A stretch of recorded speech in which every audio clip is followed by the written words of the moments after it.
La mécanique universelle. Alors aujourd'hui, nous sommes le vendredi 5 août 2022. Je continue ma lecture du livre écrit par Jean Chaline, Histoire des grandes questions existentielles. Et c'est je lis, je découvre en même temps que je lis. Et je fais des digressions à partir de cette lecture. Des digressions en lien avec la théorie que je développe sur mécaniqueuniverselle.net et selon laquelle l'humanité est destinée à atteindre sa perfection. Bon, je le répète systématiquement parce que beaucoup de gens arrivent sur ces vidéos de manière...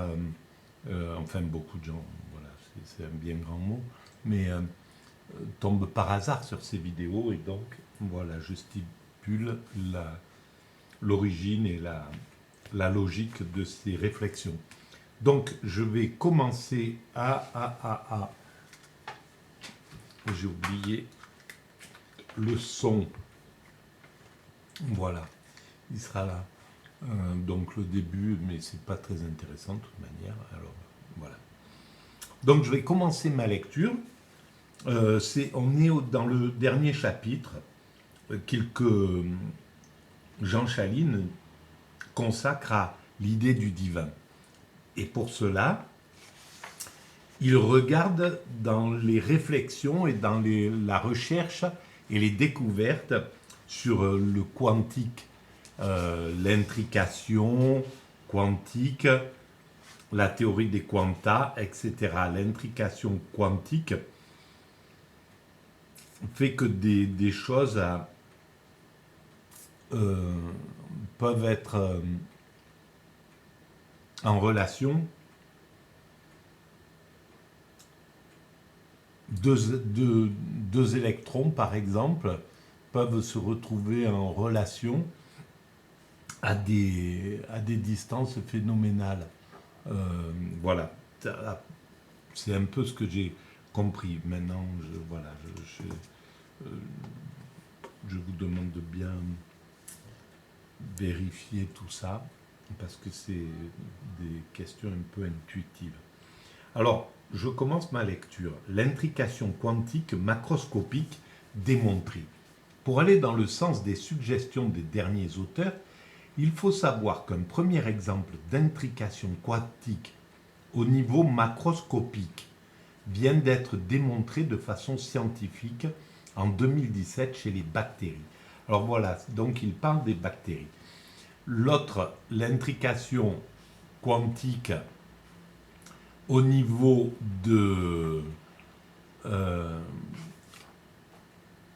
l'atome, elle est plus ou moins démontrée déjà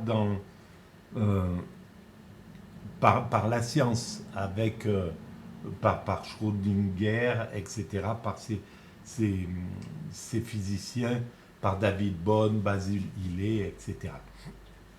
Et là, il cherche, il dit que les scientifiques ont déjà démontré en 2017 une intrication quantique chez les bactéries.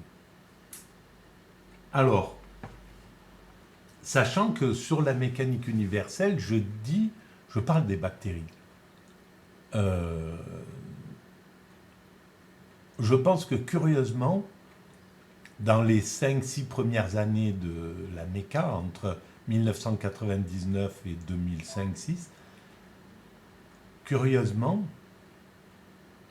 j'ai dû réfléchir à pratiquement tout le spectre des connaissances. La matière, l'univers, l'atome,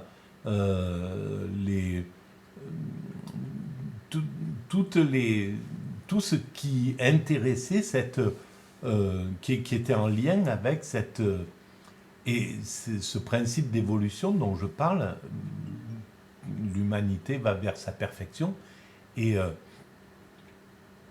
donc ça a engendré tout un tas de recherches, puisque la perfection, elle passe par tout un travail que nous sommes en train de faire, que l'humanité fait, euh, dans lequel elle s'active depuis qu'elle est humanité, depuis que nous nous sommes distingués des autres espèces. On travaille la maîtrise progressive du comportement, la maîtrise progressive du questionnement et la maîtrise progressive de l'environnement. Voilà. Et donc, la plupart de l'activité humaine travaille directement ou indirectement à ces trois types d'évolution. Voilà.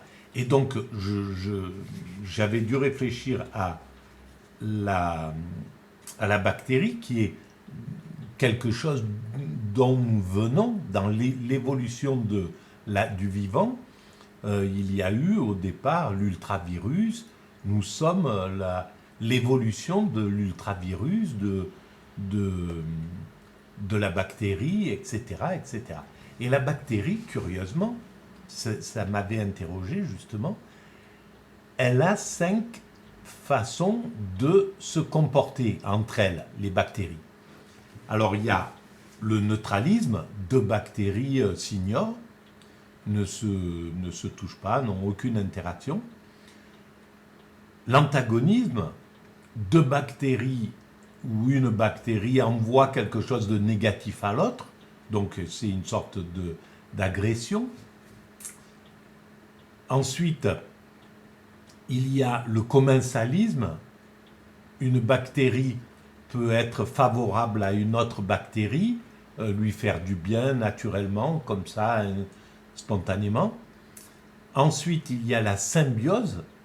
2 bactéries se donnent quelque chose de positif mutuellement. Et au-dessus, il y a l'osmose.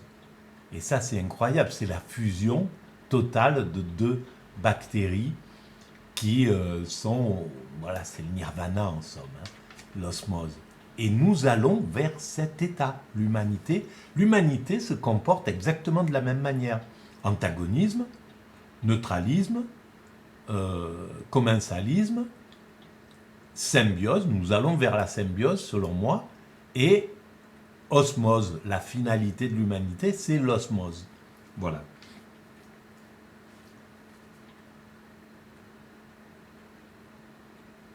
Donc, je continue ma lecture. En effet, Chiara Marletto, David Cole et son équipe ont réussi à faire entrer des bactéries enfermées dans une cavité dans un état quantique, ce qui a interrompu la transmission d'un faisceau lumineux. Durant une fraction de seconde, les bactéries se sont mises à pulser au rythme de l'onde lumineuse.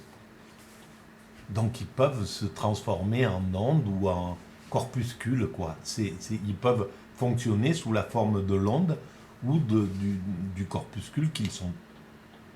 Elles se sont synchronisées avec la lumière et elles sont ainsi devenues quantiques. Et je pense que nous sommes tous dans cet état de symbiose quantique possible. Puisqu'en fait, nous n'avons pas de distance avec le reste. Et quand on fait l'expérience de l'extase, on se rend compte qu'on est en fusion avec tout le reste. Donc il y a quelque chose qui traverse, qui va au-delà, qui est exprimé, et que l'ensemble des autres formes d'existence, qu'elles soient matérielles ou physiques ou animales, ressent, à mon sens. C'est pourquoi dans l'état d'extase, les animaux ressentent cet état-là. Et j'ai eu à le constater dans cette expérience d'extase. Donc, un animal ressent cette chose-là. Parce qu'il n'y a plus de crainte, plus de peur, plus d'angoisse. Et je pense que la plupart des chrétiens, des croyants à l'époque de Rome, quand ils étaient amenés à à se faire dévorer par les lions, rentraient dans un état, certains étaient dans un état d'extase, et il me semble avoir lu que les lions ne pouvaient pas les toucher en fait, qu'ils ne pouvaient pas aller les dévorer. Donc il y a quelque chose qui sort de l'individu, comme quelque chose qui a pénétré la bactérie et qui ressort de la bactérie pour vibrer à la même dimension que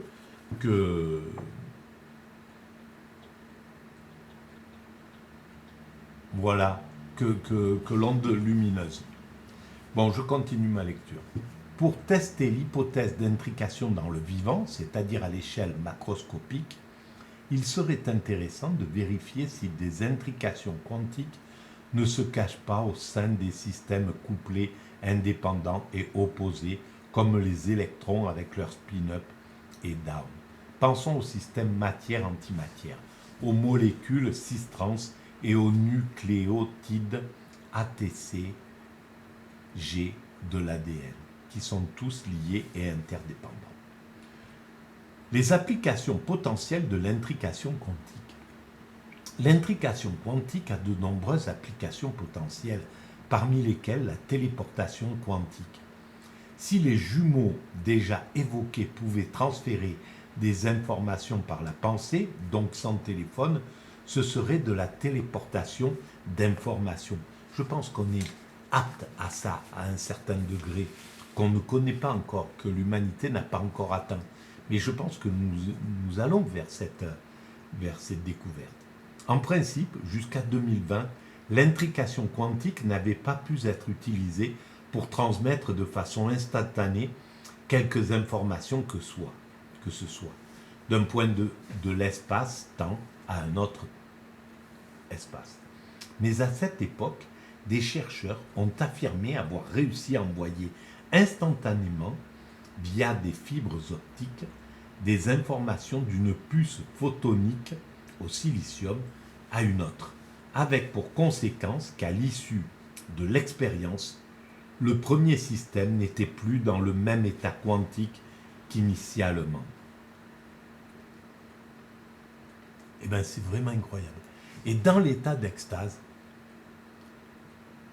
on est envahi, à mon sens, le cerveau est totalement vide de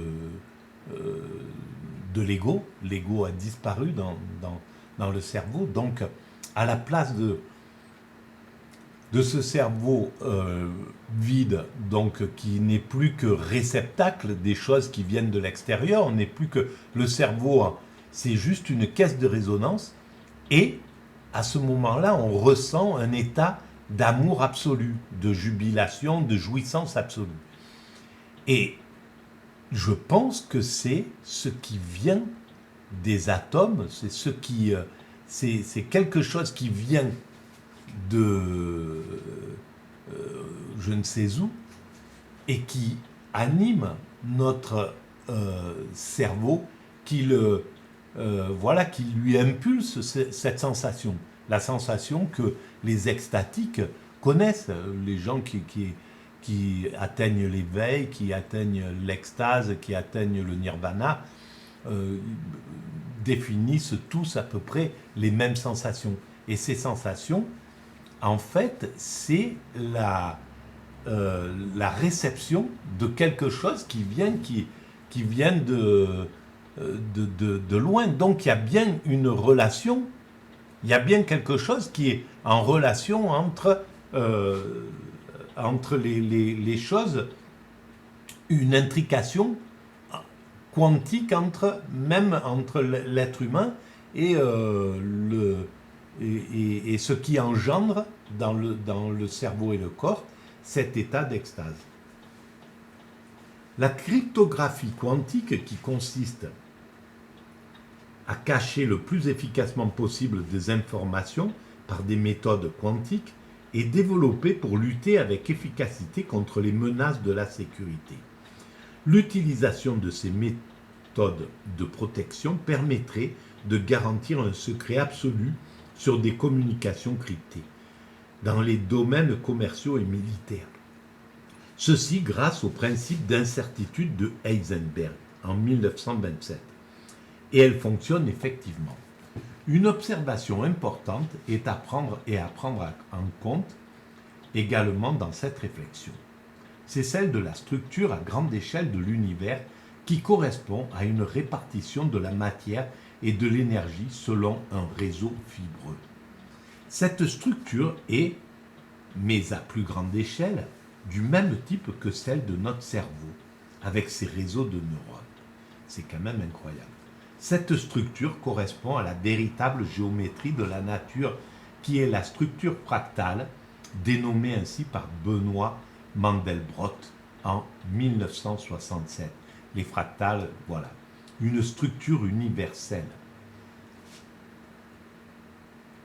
qui existe à toutes les échelles. Précisons qu'un objet a une structure fractale s'il présente une structure similaire ou autosimilaire à toutes les échelles. L'un des plus beaux exemples est la structure du chou-fleur romanesco avec ses florettes pyramidales spiralées de morphologie identique mais de taille différente, ou plus prosaïquement, celle des poupées russes emboîtées, les matrioshkas en structure gigone. Il semble donc y avoir une structuration en réseau fractal qui se retrouve à plusieurs échelles dans diverses composantes de l'univers, depuis la matière jusqu'à sa répartition dans le vivant et au-delà dans celle de l'univers. Et je pense que l'étude et tout ce que nous découvrirons dans les siècles qui arrivent, les décennies et les siècles qui arrivent à propos de l'extase, nous montreront tout ça de façon claire. Si l'intrication quantique était confirmée comme un phénomène réel, alors c'est un grand mystère actuel qui fait l'objet de très nombreuses recherches à cause des nombreuses applications potentielles. Si l'intrication quantique était confirmée comme un phénomène réel pouvant se réaliser aux échelles moyennes macroscopiques, ce qui a été suggéré théoriquement par Notal, cela permettrait peut-être d'expliquer de très nombreux phénomènes parapsychologiques et religieux incompréhensibles. Bien sûr qu'on arrivera à les expliquer aussi, ces phénomènes-là, quand on aura bien écarté ce qui est de la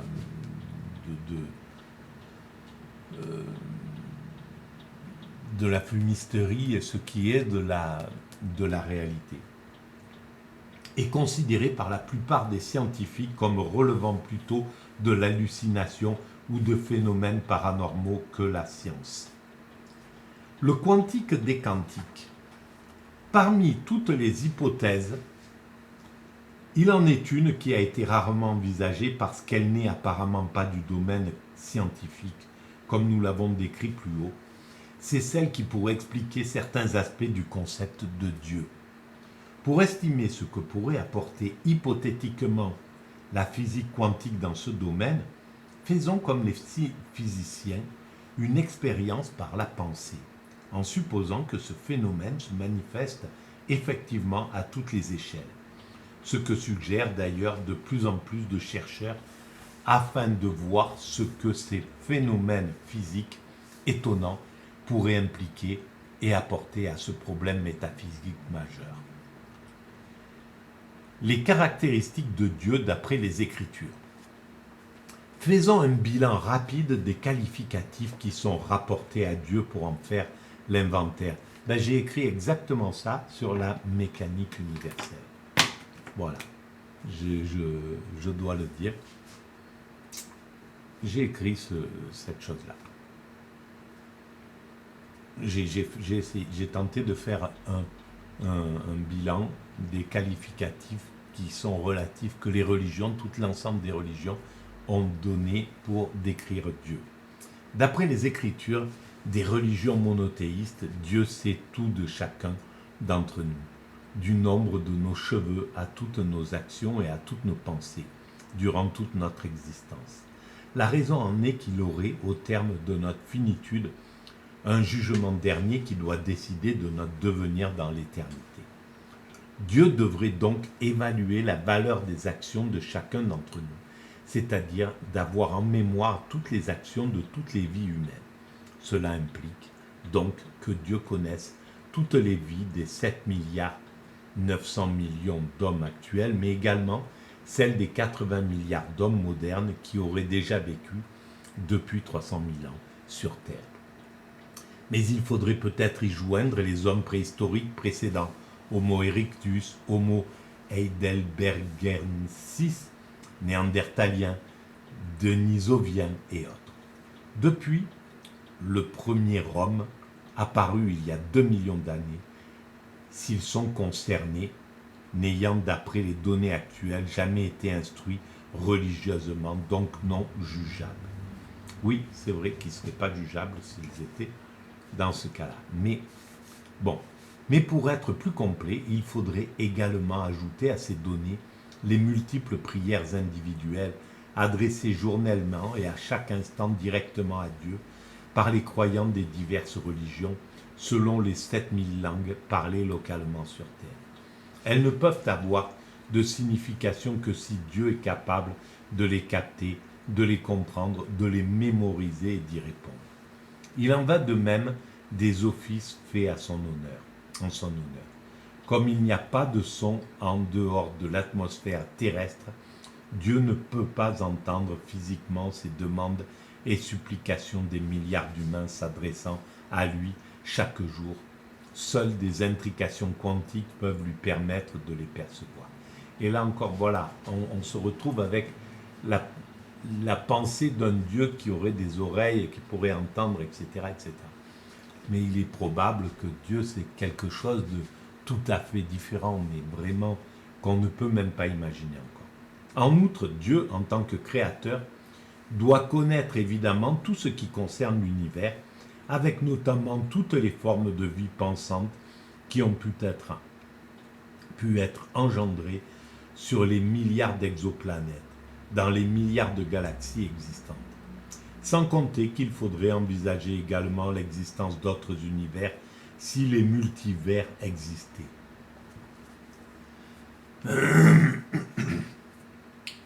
Et à mon sens, ils existent, les multivers. Donc, je vais arrêter là pour cette vidéo. Oui, il me restera assez de temps pour en faire une autre. Voilà, je vous remercie de votre écoute.